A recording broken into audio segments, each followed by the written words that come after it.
Bonjour mes amis, alors je viens pour une vidéo très rapide sur la différence entre sunnites et chiites. Pourquoi cette différence est importante? Je vous l'explique encore une fois. C'est qu'il faut savoir que la société musulmane, qu'elle soit sunnite ou chiite, peu importe, c'est un point on va dire où les deux vont se rejoindre, va donner une très grande importance au concept religieux. Si je prends des concepts islamiques dans la société musulmane, et je vais prendre des concepts équivalents, on va dire chrétiens, dans une société dite chrétienne, même si aujourd'hui je pense que nous vivons dans une ère plus post-chrétienne qu'autre chose, eh ben on va voir que ces éléments musulmans vont avoir une beaucoup plus grande importance dans la société musulmane que des éléments équivalents d'importance ou de signification équivalente vont avoir dans la société chrétienne. D'accord? Donc, chaque détail compte, chaque élément compte, et ça permet, quand on est très chirurgical, ça permet de comprendre un petit peu ce qui se passe dans la tête des gens dans ces sociétés. Alors, aujourd'hui, je vais vous parler d'une différence, je vais m'en tenir à une seule, et je pense que c'est une différence extrêmement importante, c'est même peut-être toute la différence, je dirais, entre le sunnisme et le chiisme, dans le sens où elle est génératrice de toutes les autres. Il n'y a pas une différence entre le sunnisme et le chiisme qui ne peut pas être générée par ce que je vais vous dire aujourd'hui. Alors, aujourd'hui, je ne vais pas vous donner mon avis sur la différence entre ces deux factions. Je vais laisser parler un cheikh très important, c'est ce qu'on appelle le cheikh Uthaymin, le cheikh Salih al-Uthaymin. Alors Salih al-Uthaymin, ce n'est pas le premier venu. Il a deux caractéristiques importantes. C'est un cheikh récent, il est mort en 2001. Donc il a influencé l'islam d'aujourd'hui. D'accord, l'islam que vous voyez aujourd'hui dans la rue, il l'a influencé. C'est un cheikh qui est né en 1925, qui est mort en janvier 2001. Donc on parle de quelqu'un de récent. C'est quelqu'un qui a été l'imam de la mosquée de la Mecque pendant près de 40 ans. D'accord. C'est quelqu'un qui était proche de la famille royale saoudienne, donc on est en train de parler de quelqu'un de très influent. Le courant auquel il appartient, il était salafiste, on va dire, mais bon, salafiste, wahhabiste, etc. On est vraiment dans la même zone où on va générer le plus d'extrémisme. Alors, il a écrit un livre qui s'appelle Sharh al-Aqida al-Wasitiyya. Alors, je vous explique ce que c'est ce livre. Al-Aqida al-Wasitiyya, ça c'est le titre, est un livre qui a été écrit par Ibn Taymiyyah. D'accord? Il a été écrit par Ibn Taymiyyah. Je ne le présente plus celui-là. Et donc, Monsieur Uthaymin va écrire un livre dont le but est d'expliquer le livre d'Ibn Taymiyyah. C'est pour ça qu'il s'appelle Sharh. Sharh, ça veut dire l'explication. En fait, c'est très courant dans les courants, c'est très courant en islam que des personnalités arrivent des siècles plus tard et écrivent des livres pour expliquer ou expliciter ce que d'autres ont dit avant. Et ça rentre donc dans ce cadre-là. Alors, je vais prendre le volume numéro 2. C'est un livre qui est en 2 volumes.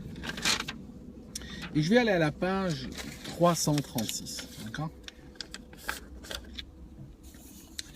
Alors, qu'est-ce qu'il dit?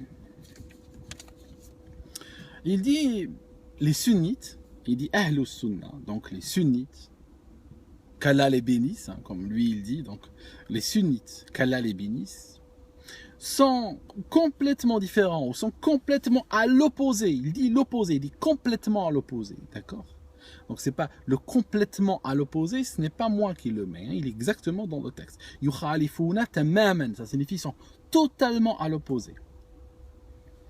À l'opposé de qui? À l'opposé des chiites, qu'il appelle Al-Bidah. Donc on va dire que les sunnites, qu'Allah les bénisse, sont complètement à l'opposé des chiites, parce qu'ils voient, les sunnites, voient qu'ils doivent obéissance à leur émir dans l'acte du pèlerinage quand ils vont à la Mecque, parce que il faut savoir que le calife ou l'émir musulman est en même temps, comment on va dire, est une autorité religieuse, mais c'est en même temps une autorité, on va dire, de pouvoir temporel également. Il ne fait pas que dans le religieux, il fait dans le religieux et aussi il fait dans le temporel. Ce n'est pas la même chose que le christianisme. Le christianisme, par exemple, Jésus, quand les Juifs arrivent chez lui, ils lui disent: est-ce qu'on doit payer ou pas l'impôt à César? Ils s'attendent, c'est décrit dans l'évangile de Saint Luc, chapitre 20, ils s'attendent à ce que il va leur dire non, ne payez pas, qu'ils prennent la responsabilité ou qu'ils prennent sur lui de leur dire ne payez pas d'impôt à César. Mais qu'est-ce qu'il va leur dire, Jésus? Il va dire: donnez-moi un des deniers. Donc il prend une des pièces et il leur dit: il y a qui dessus? Il y a César. D'accord? Donc à ce moment-là, il leur dit: donnez à César ce qui appartient à César et donnez à Dieu ce qui appartient à Dieu. D'accord? Il dira plus tard à Ponce Pilate, ça c'est l'évangile selon Saint Jean, chapitre 18, il dira mon royaume n'est pas de ce monde. D'accord? Qui est une manière encore de dire que dans le christianisme, il y a une séparation très nette, très claire dès le départ entre le pouvoir temporel et le pouvoir intemporel, entre la vie civile, la vie en société et entre toutes les considérations religieuses et notre relation au divin. Il y a une différence complète et une séparation complète. Là où en islam, c'est la même. Donc ici, c'est dans cet esprit qu'il faut comprendre. Et ici, il parle des musulmans qui vont faire le pèlerinage avec leur émir, n'est-ce pas? Qui vont faire avec le pèlerinage avec leur émir. Et qu'est-ce qu'il dit? Il fallait que j'explique ça, hein, c'est très important, on ne comprend pas. Il dit, donc les sunnites, qu'Allah les bénisse, sont totalement différents des chiites, hein, parce qu'ils voient qu'il est tout à fait ok d'aller au pèlerinage avec leur émir, même s'il était une des pires des créatures de Dieu. D'accord? Même si leur émir est la pire des créatures, ils doivent aller avec lui. Contrairement à ces salauds de chiites, qui eux exigent que leur émir avec lequel ils vont faire le pèlerinage doit être quelqu'un de pieux, doit être quelqu'un une des meilleures créatures divines. D'accord?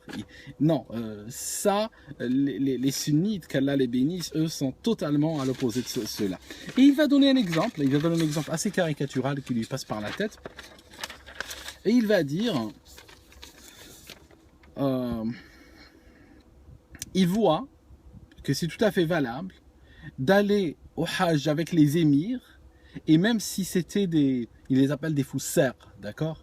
Ça signifie on va traduire ça, je ne sais pas, on va traduire ça comme par crapules. Donc même si c'était des crapules, et même s'ils buvaient du vin en plein pèlerinage, en plein Hajj, d'accord? Pour quelqu'un qui a passé 40 ans donc à la Mecque, il sait de quoi il parle. Je vais vous dire pourquoi il sait de quoi il parle. Hein, regardez, donc là, la partie que j'ai signalée. Donc il leur dit, contrairement donc aux chiites, qui n'appellent pas chiites, d'ailleurs, ils les appellent Ahl-Bida, ils les appellent ils utilisent un mot assez dérogatoire pour les désigner, d'accord? Ça c'est la première page. Vous pouvez les trouver en téléchargement dans le descriptif de la vidéo de toute façon. Et donc, voilà, il est en train d'expliquer que, franchement, les chiites, n'est-ce pas, sont complètement dans l'égarement parce que les chiites exigent de leur guide spirituel qu'ils soient à un haut niveau eux-mêmes, donc de croyance, de droiture, de spiritualité. Et ça, contrairement à l'opposé des sunnites, que Dieu les bénisse, qui eux se soumettent à un émir, même si c'est la pire crapule d'Allah que Dieu a créé, même s'il boit du vin en plein pèlerinage, c'est juste une caricature, un exemple, mais vous imaginez, il peut faire ce qu'il veut, le gars, en fait. Il peut faire ce qu'il veut, ils sont soumis à lui. Donc, pourquoi le Taïmin dit ça? Parce que on sait bien que c'est un secret de polichinelle, hein, vous pouvez chercher, que énormément de gens de la famille royale, de gens très importants, même le roi précédent, étaient des alcooliques. Hein. Je pense que ça, c'est un secret de polichinelle. Et c'est pour ça qu'il est obligé d'utiliser cet exemple. Dans la caricature qu'il utilise, c'est pas du Charlie Hebdo. Hein. C'est aussi une vraie... Ça correspond à quelque chose de bien réel. D'ailleurs, je vais vous dire un truc, je ne peux pas résister à cela. Dans sa page, donc 336, il dit, donc il explique que il est tout à fait ok, il est tout à fait valable donc d'aller en pèlerinage avec un émir, même s'il était une des pures crapules de Dieu, ou bien une des pires créatures de Dieu, d'accord? Et puis je saute à la ligne suivante. Je vous assure que c'est pas de, c'est lui, hein, c'est pas moi j'ai rien fait, c'est pas de la manipulation. Alors il dit, et dans le passé, donc les gens mettaient un émir à la tête des pèlerins, comme le prophète avait mis Abu Bakr en émir sur les pèlerins dans l'année 9 de l'Hégire, donc du calendrier musulman. Hein, vous voyez la connexion des idées. Hein. Elle n'est pas de moi, elle est de lui. Elle est de lui, d'accord. Donc il parle des pires. Il parle que c'est ok d'aller en pèlerinage avec la pire créature de Dieu. Et juste dans la ligne ci-dessous, il donne un exemple de cette pire créature. Et il donne un exemple que le prophète avait laissé les musulmans partir avec Abu Bakr. Abu Bakr qui va devenir le premier calife à la mort du prophète et qui va créer, on va dire, les premières tombes collectives. Donc il va massacrer pratiquement tous les premiers suiveurs du prophète, parce que ce qui s'est passé, c'est que quand Abu Bakr est arrivé au pouvoir, il a commencé à exiger donc des taxes des gens, de musulmans qui habitaient dans des villages éloignés. Et puis ce qui s'est passé, c'est que ceux-là ont dit, écoute, nous on est musulmans, on croit en Dieu, on croit en son prophète, etc. Mais par contre, toi, t'es qui ? Hein, d'accord, ils ont dit à ses émissaires, ok, le prophète qu'on suivait est mort, on est triste pour lui, mais je veux dire, ce type, on n'a reçu aucune instruction de le suivre, on ne sait même pas ce que c'est qu'un calife. Hein, il était le premier calife de l'histoire, d'accord. Donc il n'y avait pas de notion de calife encore à ce stade-là. Donc les gens ont dit non, nous on vit comme on a toujours vécu, on est des tribus, on est musulmans, puis au revoir. Ben, qu'est-ce qu'il a fait? Il a envoyé justement Khalid ibn al-Walid les massacrer. Et il lui a dit clairement dans les textes des musulmans sunnites et chiites, il lui a dit va les brûler avec le feu. Et donc c'est là Khalid ibn al-Walid va attaquer parmi les premiers musulmans qui ont suivi le prophète, se sont fait, juste dans les semaines après sa mort, se sont fait brûler vivants. Donc les mecs se sont fait brûler vivants. Les femmes ont été violées par comment il s'appelle, Khalid ibn al-Walid et ses sbires. Et les sunnites disent ah non, il les a pas violés, hein, il les a pas violés, il s'est marié avec, attention. Non, il a égorgé le mec et 2 heures plus tard il couche avec sa femme, c'est un mariage. Okay. C'est peut-être de là d'où vient cette idée qu'on trouve très, très rapprochée dans les sociétés musulmanes du viol et du mariage, hein, qu'on force des femmes à se marier avec leurs violeurs, parce que pour sauvegarder la sainteté d'anciens criminels, d'anciens Hitler, de nos anciens Pinochet, de nos anciens, chaque nation en a eu, hein, il faut pas avoir honte, hein, je veux dire, chaque nation en a eu, hein, nous aussi on a eu les nôtres, hein, pourquoi avoir honte de cela, pourquoi le cacher? Mais nous on peut pas, nous on veut pas le reconnaître, nous même 1400 ans plus tard, non on veut pas le reconnaître, on est prêt à, si vous voulez, à changer notre père moral, on est prêt à tordre complètement notre échelle de valeur pour que d'infâmes crapules d'il y a 1000 ans ou il y a 1400 ans sortent sous des draps d'honorabilité, d'accord? Et qui doit se flinguer au passage, c'est nous. Hein. On doit se tirer une balle dans la tête et être comme ça, être en train de vivre, mais en ayant perdu toute notre humanité. Voilà. Donc c'était un passage que je voulais partager avec vous. Je voulais pas faire une vidéo plus longue.